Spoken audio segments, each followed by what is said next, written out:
Looking at the sort of the range of things that you mentioned earlier in terms of the renewable solutions, it's electrification of transport, but solar, storage, etc.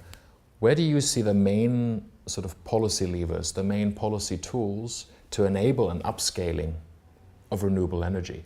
What do you think are the key things that need to happen to create this environment in which renewables can grow more?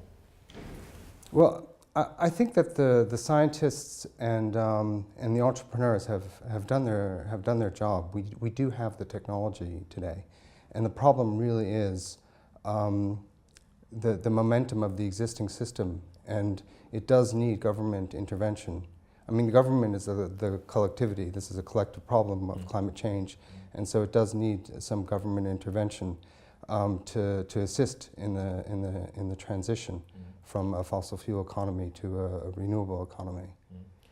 In terms of the kinds of government intervention that you think are key or the most important ones, where can government be most effective? Well, if you look historically where governments have been effective in pollution control, because this is a pollution control issue at the end of the day. So there's just what they call regulatory forcing, just interdiction. There's you can have mandates for a certain percentage of electric vehicles for each manufacturer's fleet.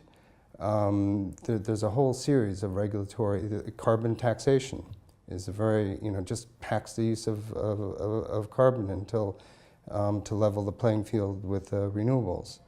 Although renewables are becoming more and more competitive even without carbon taxation. So they're just, I think that each country is different, each sector is different, but there are a large number of regulatory tools that governments can use to assist in this transition. Well, I think there's an incredible range of tools that are available to policymakers. They range from demanding a portfolio has a specific percentage of renewable power. We have tax breaks. We have payments of differential between the levelized cost of electricity and the solar generated electricity. These tools have been used in a number of different places in the global north, and we have seen massive drops in the cost of renewable power. We've seen huge increases in the amounts of renewable power generated on a given day, sometimes up to 60–70% of a nation's needs. Obviously, the intermittency can be somewhat of a challenge, but I think with renewables, the art is to find the right mix of generation technologies in the right place. Where there is a huge opportunity, however, is in the global south. One of the things in the global north is we've developed this incredibly centralized system of electricity generation, transmission and distribution. It's a very rigid system, and introducing renewables onto that obviously can cause some problems. In the global south, you have areas where people have no access to electricity at all. You can actually build from scratch a completely distributed energy system which provides people without access to power that access that they need without still mining through the fossil fuel reserves that we do have. The key policy levers you need are to level that playing field for renewables. There's a lot of indirect subsidies still being channeled into fossil fuel production, distribution and use. Policy needs to deal with that somehow.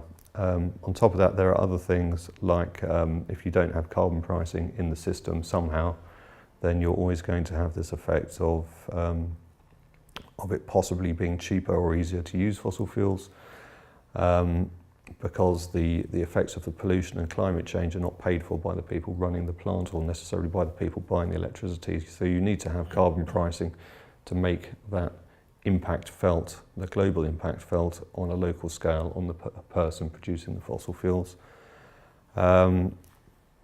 So I guess I would deal with subsidies. You need to deal with carbon pricing.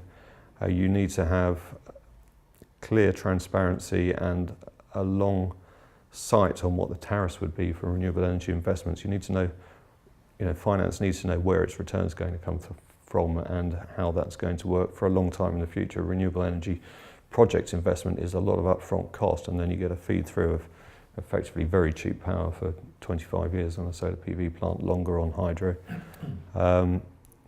So you need that transparency on tariff. Those, for me, are the three key points. And then maybe deregulation so that you can have distributed energy solutions. You can stop large utilities having monopolies on how energy is distributed, and possibly even address the way they paid for by profit, so they're not paid to produce more power, but just paid at some other level on how efficiently they sell power or something like that. It's interesting to note that the supply chain and the underlying economics of renewable technology are doing a lot of the work for policymakers by dramatically falling orders of magnitude over the course of the last numbers of years. I think that what policymakers need to do is find a way to embed renewable technology in the existing grid.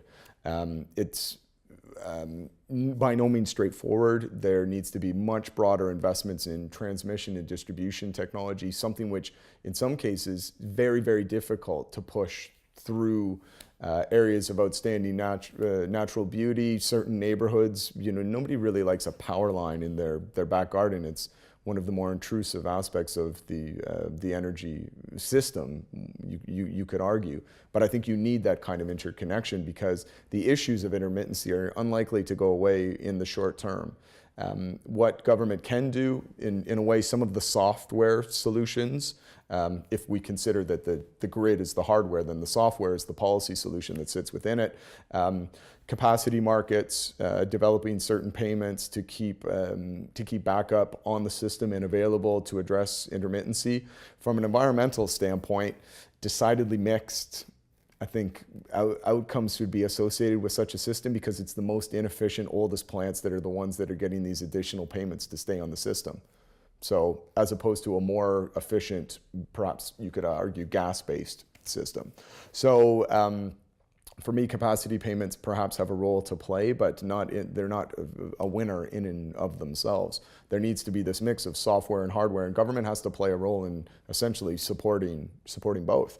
Battery technology is the big bet that everybody's kind of placing right now, and we're expecting battery technology costs to decline on a similar path to what solar PV panels have done over the next 10 years. And that will create some extremely interesting opportunities when you get utilities scale battery storage, or indeed residential level. Then consumers can make, and network operators can make some very, very different types of choices. But above all, governments need to be more consistent, far more consistent than they have. And racing with technology costs, establishing a feed-in tariff that's outdated because the technology costs have declined so rapidly is poorly designed policy. So there needs to be the structure and the stability to give the investor a certain amount of confidence, but it needs to be able to move in a way which is sufficiently reflective of the underlying technology costs. You know, technologies like concentrated solar, which concentrates the sun and makes steam, or molten salt, which you can store. But you can only do this on a large scale. This is very interesting for industrial applications. And there's a role for that to play. There's a role for wind. There's a role for a lot of different technologies. It's not a single technology that wins a race. Wind is becoming very, very cheap now, and in areas where they have a very high wind source and very high capacity factors, it really can replace fossil fuels. Mm-hmm.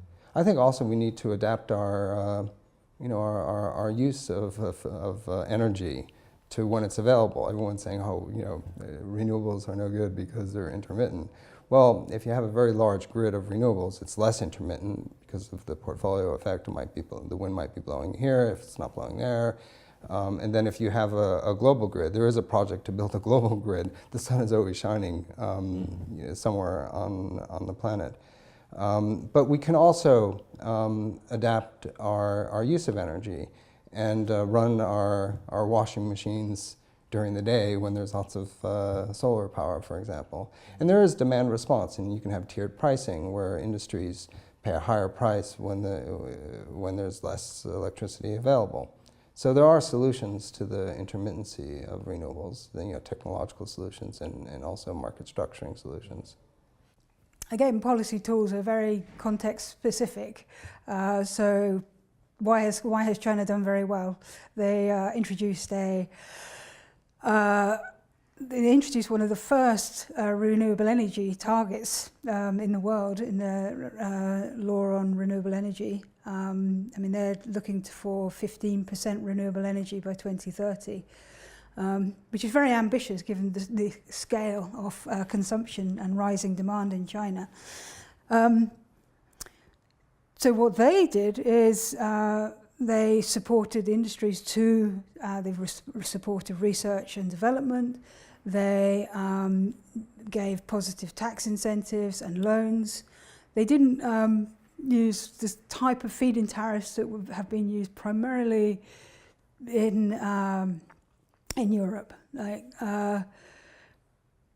But the consequence has been a huge increase in the production and establishment of wind and solar in China. The role of regulatory authorities in energy markets is going to be absolutely critical in driving the low carbon energy transition. The pressure on companies in the short term is acute, to say the least. The whole transformation of the utility business model in Europe, where you have loss-making thermal assets, very, very strongly supported renewables. These type of strategic reorientations of business practice and new business models, I think we're only seeing the start of it. And there's going to be further developments in what an energy company actually is. You know, the technology sector is moving quite aggressively into energy production and has the technology to also help downstream in a way which utilities aren't not going to be able to keep up with, the way in which those, you know, the Googles and so forth of this world have become wedded to our every choice. And herein lies the problem, because they're probably going to have to be in order to deliver the kind of returns which they've enjoyed in the past.